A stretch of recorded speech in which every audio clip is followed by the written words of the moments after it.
ഐവർമഠം ശ്രീകൃഷ്ണ ക്ഷേത്രത്തിലെ ഈ വർഷത്തെ കർക്കിടക ബലി നാളെ കാലത്ത് പുലർച്ചെ 3:30 മണിക്ക് തുടങ്ങും.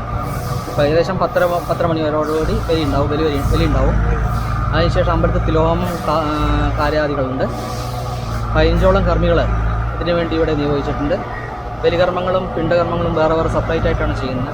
അതിന് വേണ്ട കൗണ്ടറുകൾ ക്ഷേത്രത്തിൽ തന്നെയാണ് അറേഞ്ച് ചെയ്തിരിക്കുന്നത്. അവിടുന്ന് റെസിപ്റ്റ് മേടിച്ച് സാധനങ്ങളെല്ലാം അവിടെ തന്നെ ലഭിക്കും. നേരെ ഇവിടെ ബലി കൗണ്ടറിൽ വന്നു കഴിഞ്ഞാൽ അതിനുള്ള കർമ്മികളെല്ലാം അറേഞ്ച് ചെയ്തിട്ടുണ്ട്. പുറത്തുള്ള ക്ഷേത്ര കൗണ്ടർ വേറെ പുറത്തൊരു ക്ഷേത്ര കൗണ്ടർ കൂടില്ല. ഒരു അനൗൺസ്മെൻറ്റ് മാത്രമേ പുറത്തുള്ളൂ. അതിനുശേഷം ഇപ്പോൾ അമ്പലത്തിനകത്ത് വന്നു കഴിഞ്ഞാൽ എല്ലാ സൗകര്യങ്ങളെല്ലാം ചെയ്തു വെച്ചിട്ടുണ്ട്. പിന്നെ വേറെ ഈ മഴ വിട്ടുനിന്നുകൊണ്ട് കുറച്ചൊരു സമാധാനമുണ്ട്.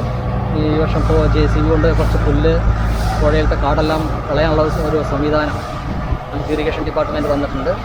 അതിപ്പോൾ നടന്നുകൊണ്ടിരിക്കുകയാണ് ഈ വർഷം. അതുപോലെ വാവിലിക്ക് എല്ലാ വർഷവുമാരെ നമ്മുടെ പോലീസ് ഡിപ്പാർട്ട്മെൻറ്റിൻ്റെയും ഹെൽത്തിൻ്റെയും ഫയർഫോഴ്സിൻ്റെയും നാട്ടുകാരുടെയും സഹകരണം എല്ലാ വർഷത്തെ പോലെ ഈ വർഷമുണ്ട്.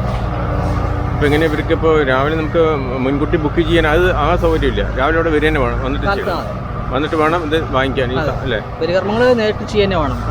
അതിൻ്റെ വന്നിട്ട് ബുക്ക് ചെയ്യേണ്ട ആവശ്യമൊന്നുമില്ല. നേരിട്ട് വന്നു കഴിഞ്ഞാൽ അപ്പം തന്നെ ചെയ്യാവുന്ന കാര്യങ്ങളേ ഉള്ളൂ. പിന്നെ ഇങ്ങനെ ഭക്ഷണം എന്തെങ്കിലും അറേഞ്ച് ചെയ്തിട്ടുണ്ടോ? ഉച്ചയ്ക്ക് അന്നദാനം എല്ലാ ദിവസവും ഉണ്ട്. ഉച്ചയ്ക്കുള്ള ഭക്ഷണം ഉണ്ടാവും.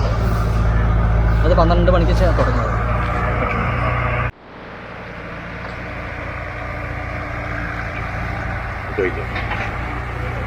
എന്താണ് ഇപ്പോൾ ഈ ഒരു ഇങ്ങനെ പുഴയിൽ ഇപ്പോൾ ഇങ്ങനത്തെ ഒരു ഇത് ചെയ്യാൻ എങ്ങനെ ഇപ്പോൾ അനുമതി ലഭിച്ചത്? ഇപ്പോൾ എങ്ങനെയാണത്? അതിപ്പോൾ ഇറിഗേഷൻ ഡിപ്പാർട്ട്മെൻറ്റ് അനുമതി ആക്ച്വലി ഇന്ന് വരെയുള്ളൂ. അത് നമ്മുടെ Pradeep sir MLA Pradeep sir ഇടപെട്ടുകൊണ്ടാണ് നമുക്കത് കൂടുതൽ പെട്ടെന്ന് തരാൻ കഴിഞ്ഞത് ഇറിഗേഷൻ ഡിപ്പാർട്ട്മെൻറ്റ്. അപ്പോൾ ഇന്ന് വരെയുള്ളൂ അതിൻ്റെ ആ കാലാവധി. എന്ന് വെച്ചാൽ അതിന് ശേഷം നമുക്ക് ചെയ്യാൻ പറ്റില്ല. അപ്പോൾ 2 ദിവസം കുറേ മഴയായിരുന്നു. പിന്നെ വെള്ളം കയറിയതുകൊണ്ട് നമുക്ക് JCB ഇറക്കാനും സൗകര്യം ഉണ്ടാകുന്നില്ല. അപ്പോൾ ഇന്നത്തെ ഒരു ദിവസം കിട്ടിയതുകൊണ്ടാണ് കുറച്ചെങ്കിലും സൗകര്യത്തിലൂടെ നമുക്ക് ചെയ്യാമെന്നുള്ളൊരു തീരുമാനിച്ചത്. ഇന്നലെ MLA പ്രദീപ് സാറെല്ലാം ഇവിടെ വന്നിരുന്നു. അതിനെക്കുറിച്ച് കൂടുതൽ സംസാരിക്കുകയും ചെയ്തു. അപ്പോൾ അതനുസരിച്ചാണ് ഇന്നിവിടെ JCB ഇറക്കി കാര്യങ്ങൾ നടത്തുന്നത്. അപ്പോൾ ബലിയിടാൻ വരുന്നവർക്ക് കുറച്ച് സൗകര്യമാവും.